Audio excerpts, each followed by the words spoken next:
I'm supposed to start recording when I take my mask off, right? I brought some play toys, right? I brought DI water and a light bulb which has 2 electrodes. And so I'm going to take water and put it into a beaker. And when I stick the electrodes into the water, what's going to happen? Is water conductive? Yes? No? Nope. Water. Let's talk about it in a minute. So, yeah, we'll go here where you guys can see that a little bit better. And so here we go. Nothing happened. Right? Water is molecularly bonded, isn't it? It's, what's the word we use for molecular bonds? Covalent, right? And so, when we have a covalent compound, right, does it conduct electricity? No, it doesn't. Water's actually an insulator. Now, it's not to say that I can't drive electrons through water by striking it with lightning. Okay? Not to say that I can't do that because there's so many electrons that they have to go somewhere, right? And so they'll push through that. But just to conduct, it's a lousy conductor alone. You guys with me? Understand that concept? What if I add a conductor to it, such as an electrolyte? What would be a good electrolyte? How about sodium chloride? Can we add a little sodium chloride and see what happens? So I brought somewhere a couple things. I'm going to raise this up for just a second. And grab a stir rod. And we're going to put a little bit of sodium chloride in there.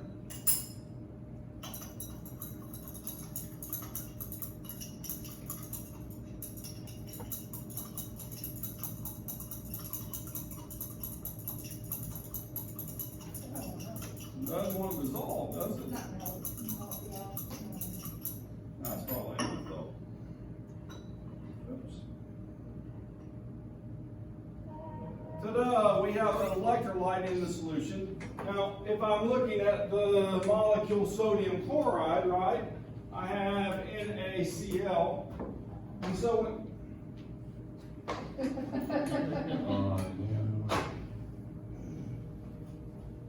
my gosh, that's awful. Oh, flip it over. I did. It was worse. Oh. So NaCl, but what does NaCl become when I put it into water? Na plus Cl minus, and so the charge is being carried by the ions in solution, right? It's an electrolyte solution. Cool? You guys with me? So I brought some other things so we can do some experimenting and maybe predicting, you guys with me? All right, to whether it's going to be enough to conduct the electricity to light the light. How about if I take tap water? Will it be enough, conductive enough to light the light? What do you guys say? Is the tap water more conductive than the deionized water? But not enough to light the bulb, is it? Right? It only has very, very small amounts of salt in it. Now, if I had a conductivity meter here, then it was appropriately calibrated, then I would find that would be much increased from the deionized water. Okay, the conductivity would. But in terms of lighting a light bulb, not near enough. Okay, but not nearly as dramatic to bring the probe and look at numbers on the screen, right? Or maybe it is. I'm not sure. How about I've got another solid here that we can add to the water. This one is called citric acid. It's going to dissolve, right? What do we use citric acid for? Canning, soda, those types of things, yeah? And so this is going to dissolve in solution. And I'm going to throw it in here. It smells like citric acid.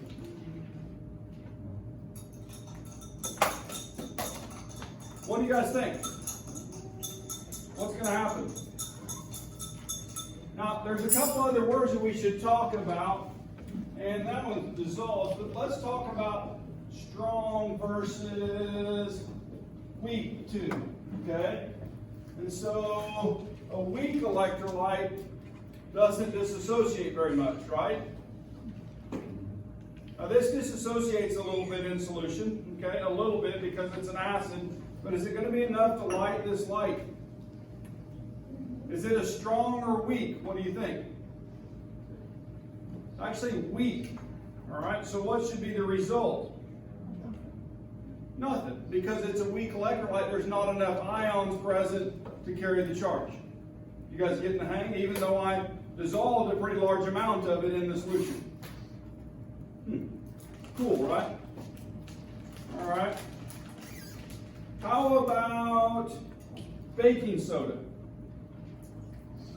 What's the formula for baking soda? You guys figure that out. What's the formula for baking soda?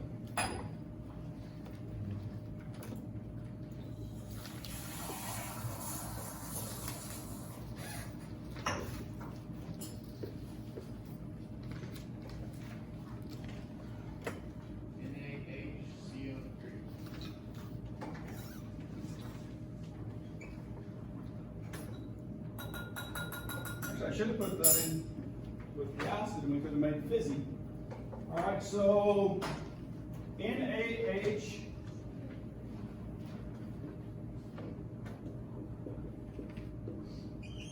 sodium bicarbonate, right?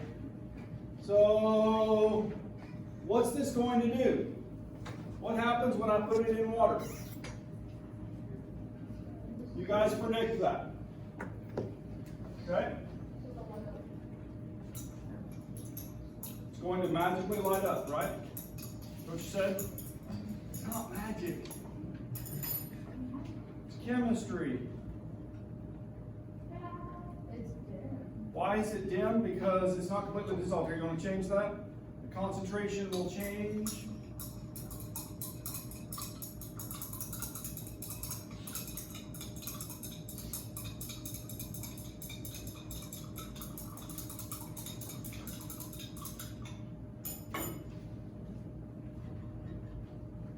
Right? Yeah. Because I changed the concentration by stirring a little bit longer. Cool? All right, so, cool.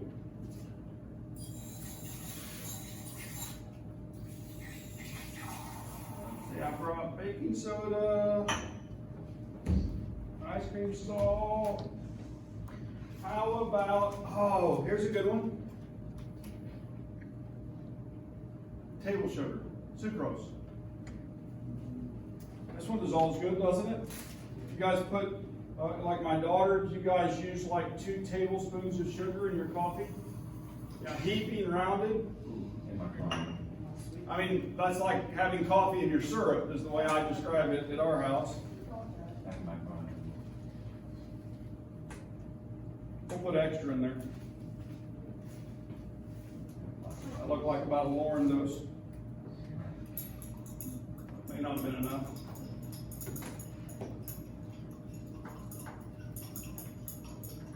Prediction? What's the formula for sucrose? Glucose is C6H12O6. Then you got to add another 5-carbon sugar to that, right? So a 5 into 6. That's 11. Do what? C12H22O11. Oh, there we go.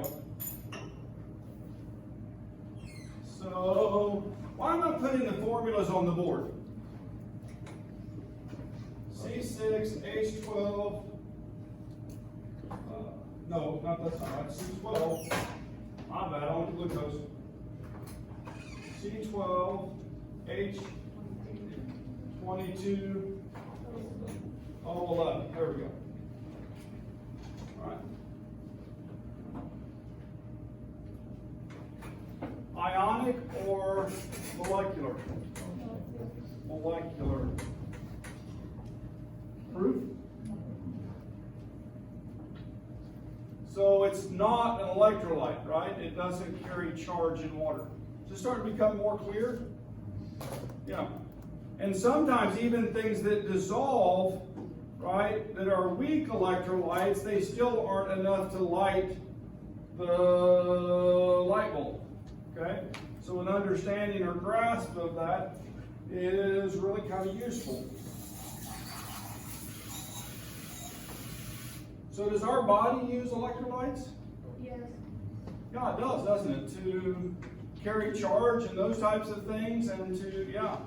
So, very important for us.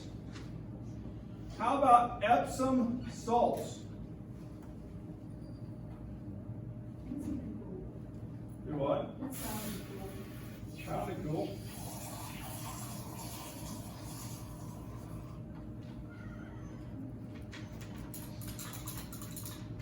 Well, I didn't really tell you the formula, did I? No, but if I dissolve this and put it in here, can you predict what type of compound it is? Based on whether it lights the light or not?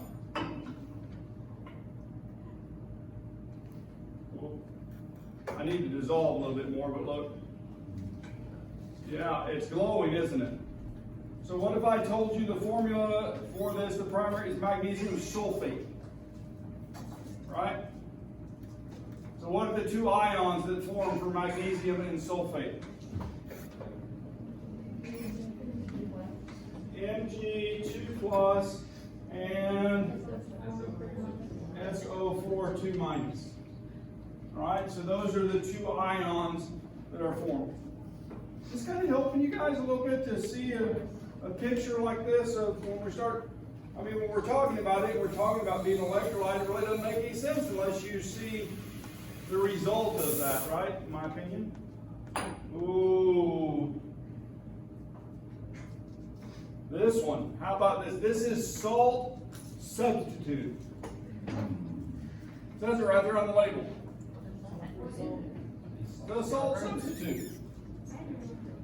People with heart disease use this instead of sodium chloride to make their food taste salty.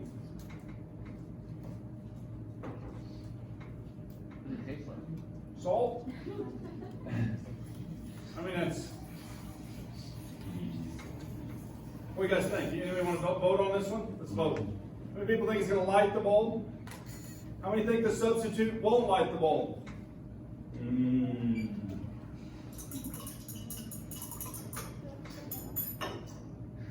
Abracadabra. So, the formula, anybody know the formula for salt substitute? It is KCl, potassium chloride. Somebody said that up there, yeah. And so it's still a group 1 salt. It still dissolves readily, and it nicely lights the light bulb, doesn't it? Cool, right? I hope so. Yeah, it's just a nice illustration. All right, what about sugar substitutes? How about Splenda? Yeah, I got some Splenda. Does that work? You don't think so? I have no idea what the molecular structure of Splenda is. Would like stevia be the same thing? Stevia would be the same thing. It'd be in the same book. I made a mess right there.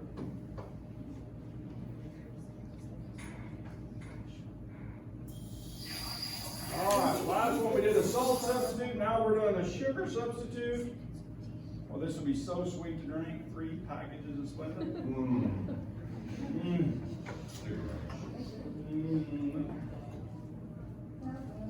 Nothing. Because it's a molecular compound, isn't it? So I don't know without looking what the structure is.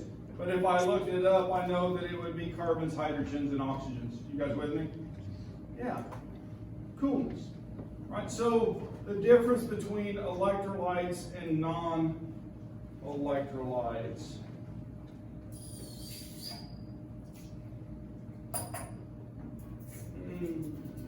Questions, comments? None? What's the molecular formula for the Epsom salt? It's actually MgSO4. Oh, okay.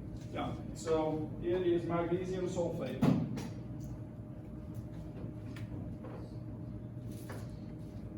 Alright.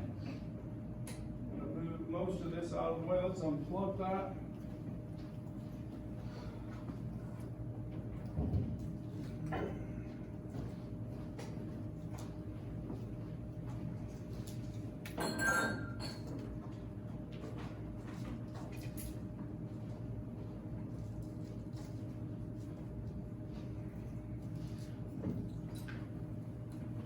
We get another good demo when we start the next chapter. It's that time of year, demo time.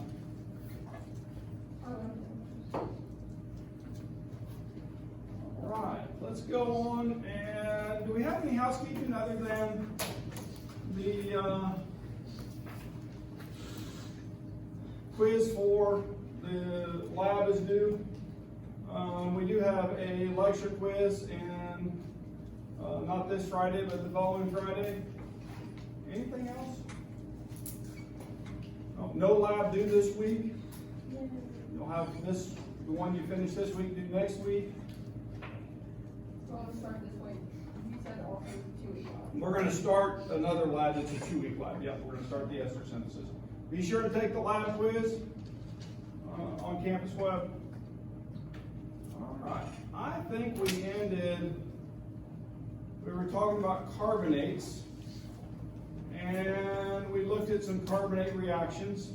Strong reaction metal sulfides. And did we do this one? Yeah. We did do this one? Okay. And what did we find when we finished this? What was made to drive this reaction? 2 molecules, water and sulfur dioxide, right? So when we look at that net equation, does that look a lot like the CO2 reaction or the carbonate reaction? So, all right, how about this one? See if you can do this one.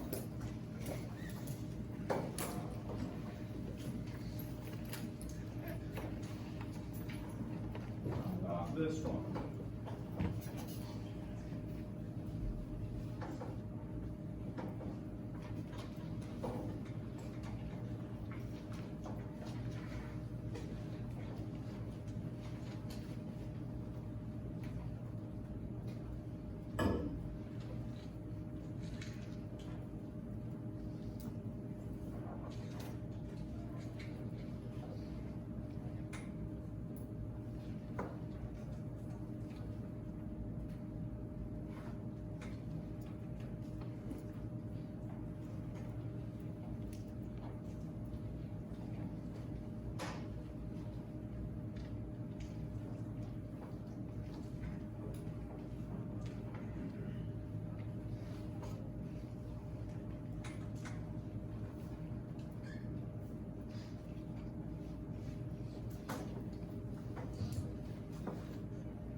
Anybody know what this reaction is?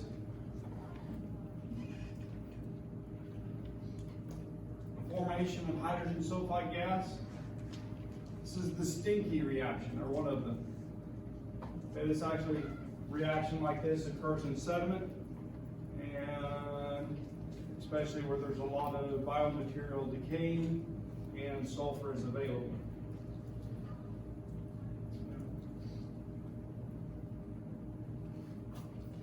You've probably smelled it with rotten eggs, right? We ready for the net yet?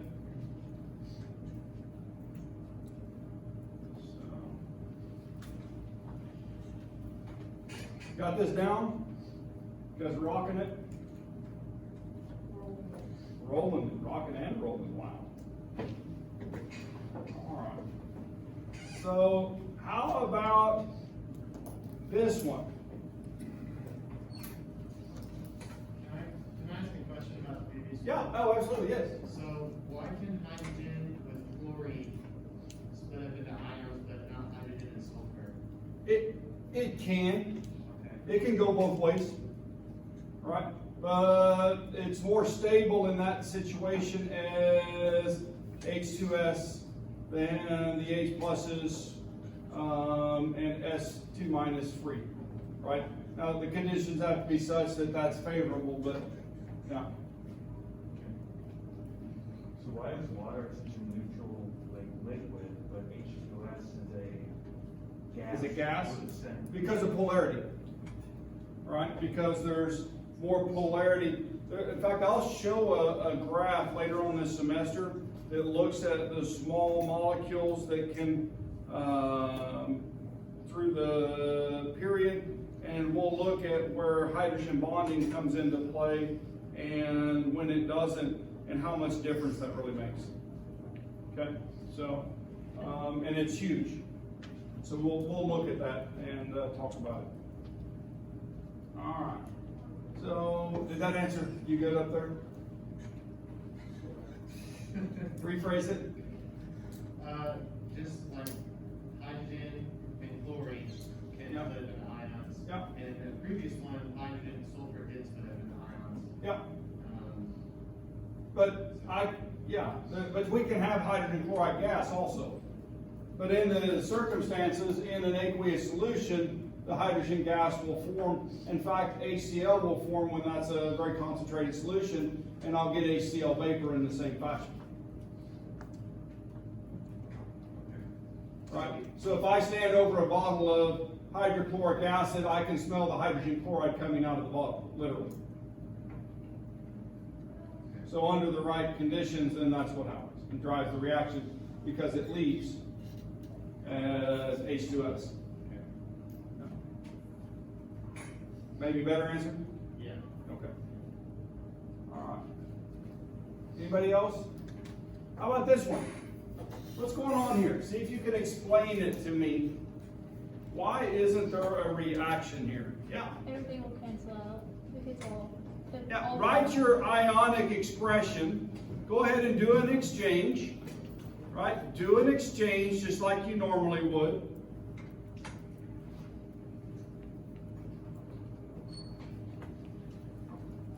So the potassium will exchange its hydroxide for chloride, and the sodium will exchange its chloride for hydroxide. And go ahead and write the product.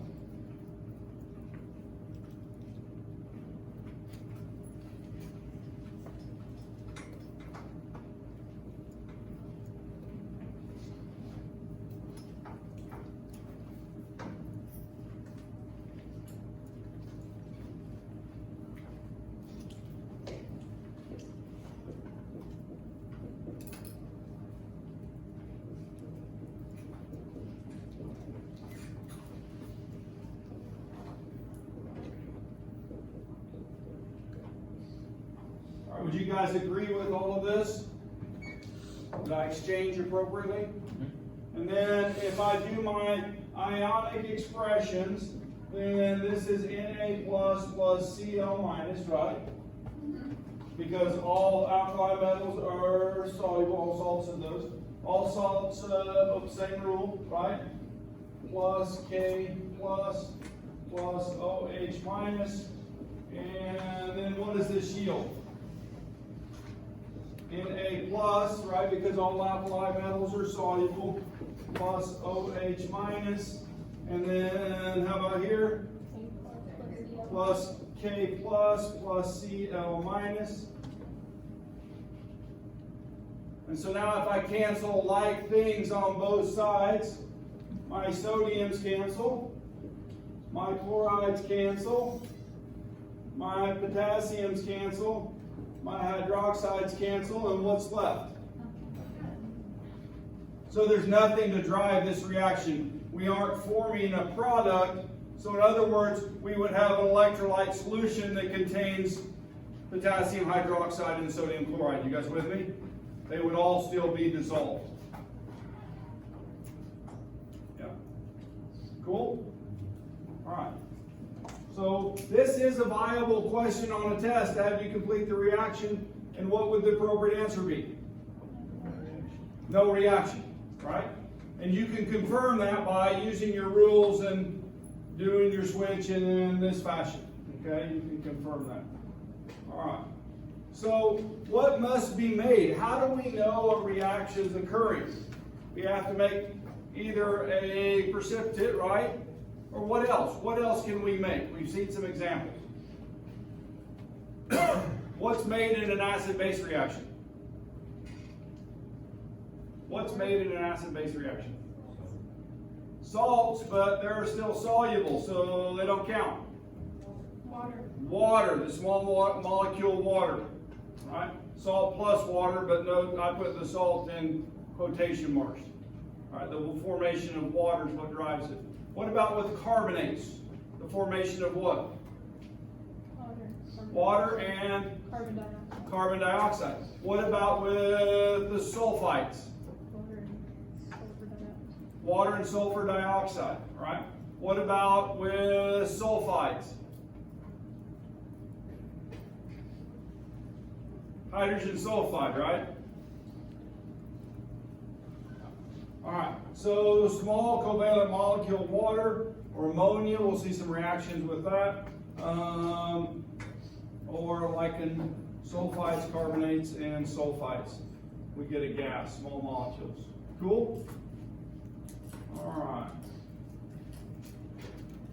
There we go. We're going to do some more practicing. I want you guys to do a couple more.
How we doing?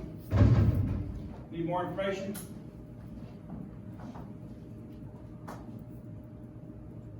Guess I should help you on the board, right?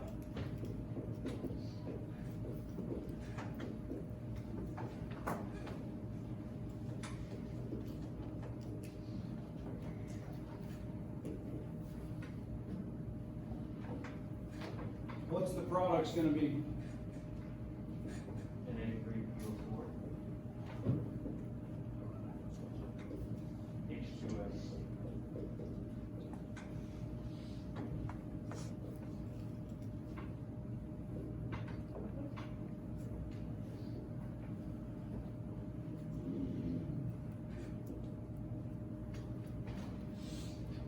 Balanced?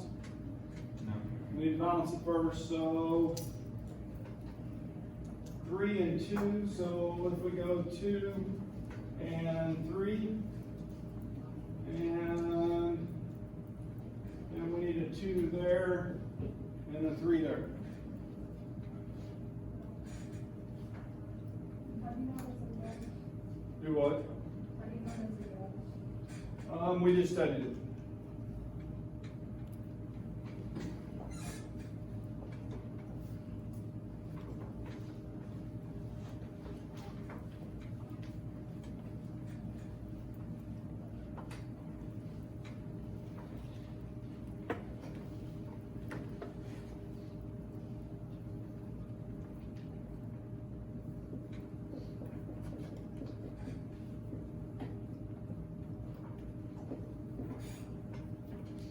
There is another option on this, but we're not going to talk about it right now.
did I get from here to here? I divided by 3. No.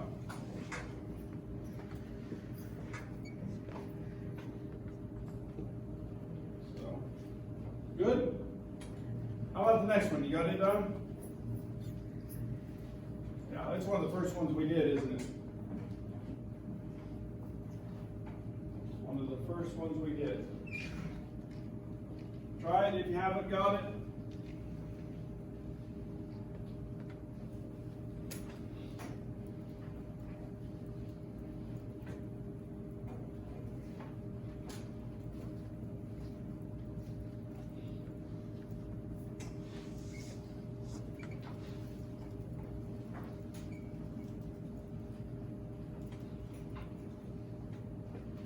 What cartoon was Goofy Goober from?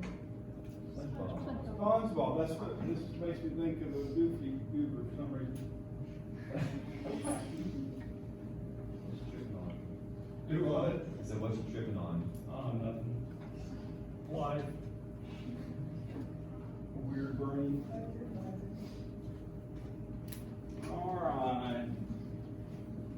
Ag plus Cl minus yields AgCl solid. Right? No.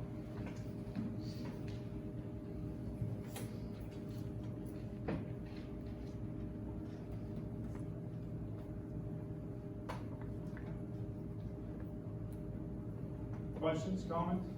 About switch gears? About switch gears? Does silver have one efficiency? Normally, you can actually make more than one with it. There's a couple that can be forced to, depending on what the conditions are. So, but that's so common normally that we don't use even use a 1 in front of silver chloride, for example. We don't put silver 1 in chloride. All right, here's some cool stuff going on. Right, my favorite is this one. Now, this is a strip of magnesium metal. Right? Anybody into fishing gear, high quality fishing gear? They use magnesium to make reels sometimes because magnesium is very hard, right? And strong structurally, right? Even more so than aluminum, but it's light. Right? You guys with me? Right? So makes a wonderful material for that. There's actually even a proposal, right, to build a battleship out of magnesium metal at one point in history. You guys see a problem with that? It actually is easily oxidized, and one good incendiary shell, is that what they call those that ignite?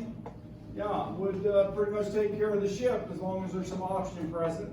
Then you throw in some water with hydrogen gas shift reaction. I mean, that would be amazing. All right? It'd be an expensive mistake, yes. So sometimes people might propose something, and your background in general chemistry might help you prevent something like that, right? Be a fireworks show. It's very popular in fireworks because of its bright glow. You know, the white lights that you see in those spectacularly bright fireworks shows, magnesium. Okay, red orange is sodium, potassium. Well, in fact, we'll see all of those. Is that cool? We'll look at those in a demo too. All right. So oxidation, reduction reactions. There's some language that goes with this. Now, once you understand the language, this becomes easier. But out of all the things I teach, I think students don't learn the language well enough up front, and then they always stay lost in this. Does that make sense? All right, so if I can encourage you to learn the language, what is it to be oxidized? What do? You lose electrons, okay? So,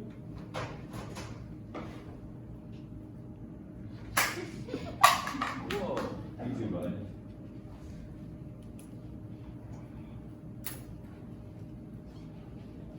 I didn't hit anybody, did it? Good problem. How about oxygen? Let's talk about that for a second. Oxygen likes to do something. You already know what it is. Okay? If I have O2, right, and it goes to O2 minus, right, two of those, what has to happen? What has to happen? It's going to gain electrons, right? How many is it going to gain? There's two of them, right? Each of them is going to gain 2 electrons. And so oxygen, wait a minute. That means that oxygen, when it reacts with something, is reduced? It is. And in fact, you can't have oxidation without reduction. They're both occurring at the same time because oxygen has to get its electrons from what? Something else, right? And so let's say I'm making sodium oxide, right? And so I have sodium metal. You guys with me? Sodium metal. Then how does sodium get to +1?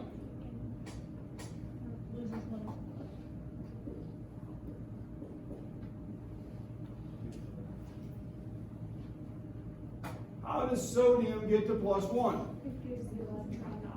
It gives it to, but so if the sodium is 0 here, then to get to +1, it has to give up what? An electron. Now, if you'll notice, there's an arrow here and there's electrons on both sides, right? But now, how many electrons are on this side? And how many are over here? There's 4. You guys with me? So what do I do right here? If I multiply the bottom by 4, right, then I end up with 4 electrons on both sides. And guess what? I can add these 2 reactions together. They're called half reactions. So I've got 2 half reactions. And what do we do when we have something that's the same on both sides? We cancel it out. What cancels in this? The electrons do. So they go away, right? And I add down, and so I get 4 Na metals plus O2 to yield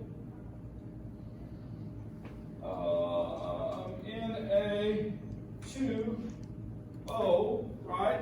And there's 2 of those.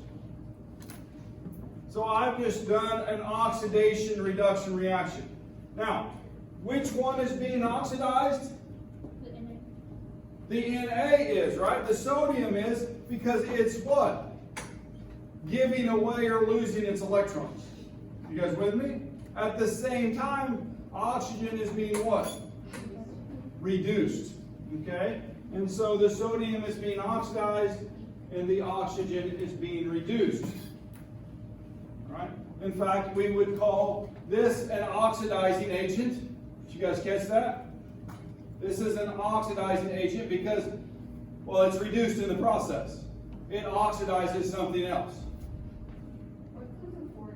I don't know what that is. The 4E, electrons. Those are electrons. E minus is an electron. All right? So the loss of electrons, oxidation. The gain of electrons, reduction. It's all about reactions. Okay? And what has to happen when something is oxidized? Something else has to be reduced. Okay? Can't have one without the other. So it's not 2 different things. They occur at the same time.